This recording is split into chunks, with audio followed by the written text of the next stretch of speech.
क्या सिवान से हिना साहब निर्दलीय चुनाव लड़ेंगी? क्या हिना साहब ने खोल दिया राजद के खिलाफ मोर्चा? क्या हिना साहब दे रही हैं लालू और नीतीश को चैलेंज? क्या टूट रहा है राजद का एमवाई समीकरण? क्या राजद इस नुकसान की भरपाई कर पाएगा? नमस्कार, स्वीकार कीजिए, मेरा नाम भास्कर कुमार है।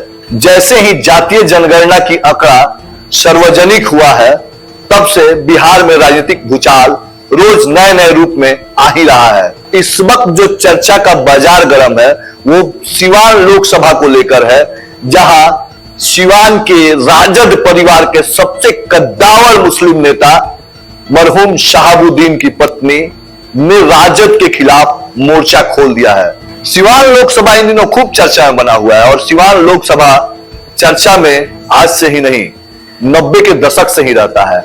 लेकिन जब जब 90 के बाद सिवान लोकसभा की चर्चा होती है तो उस चर्चा में मरहूम शहाबुद्दीन का चर्चा ना हो तो वो अधूरा रह जाता है।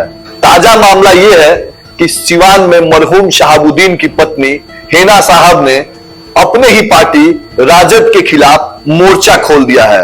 आप यूं समझिए कि हिना साहब एक तरह से अल्टीमेटम दे रही है महागठबंधन को कि अगर आपको मुस्लिम वोट चाहिए तो कहीं ना कहीं सिवान में हिना साहब से आपको कंप्रोमाइज करना पड़ेगा, हिना साहब का नाम लेना पड़ेगा।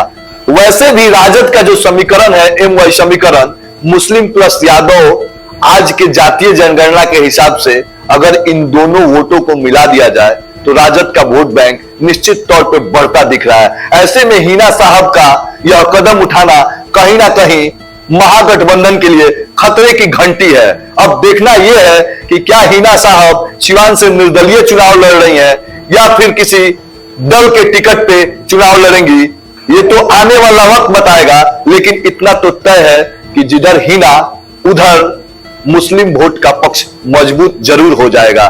बिहार में जब भी मुसलमानों की बात होती है तो मरहूम शहाबुद्दीन के बिना वो अधूरी होती है। ऐसे में अब देखना यह है कि क्या जिस मुसलमान वोटों पर राजद अपनी दावा करती थी, हिना साहब के इस कदम से कहीं वो राजद के पाले से छटक ना जाए, ये तो आने वाला वक्त बताएगा। लेकिन फिलहाल लालू और नीतीश की टेंशन हिना साहब के इस कदम से बढ़ती दिख रही है। आप हमें अपना सुझाव कमेंट बॉक्स में जरूर दीजिएगा कि क्या हिना साहब को राजद से चुनाव लड़ना चाहिए या फिर वो निर्दलीय चुनाव लड़े।